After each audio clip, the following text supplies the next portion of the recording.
Hi there, my name is Chris Oman. I'm the co-founder of KO Security, and today I'm talking about Lambda forensics and incident response. So let's say that you've just found out that your Lambda function might be having something malicious going on. Say you have a guard duty detection or some other kind of tooling there.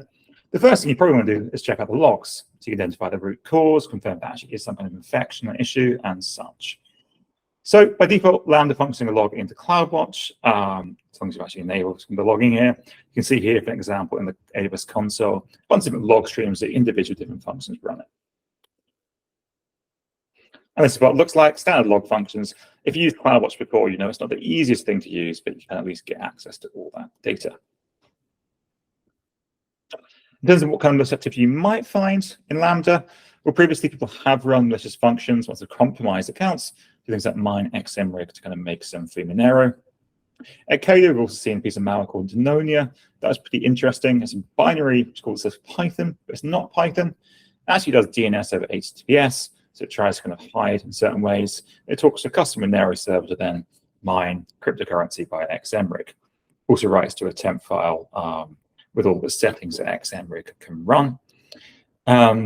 Interestingly, AWS have recently added DNS over HTTPS detections to guard duty, I think based on some of this research.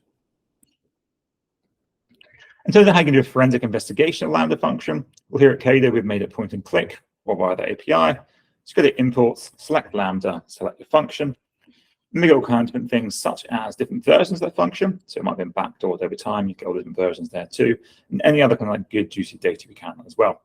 In this example, you see something based on that malicious activity we've seen earlier imported into KO response.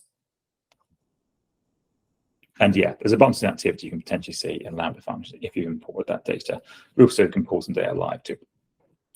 How to use a Lambda function for incident response? So changing gear here in terms of how Lambda function can be used to help.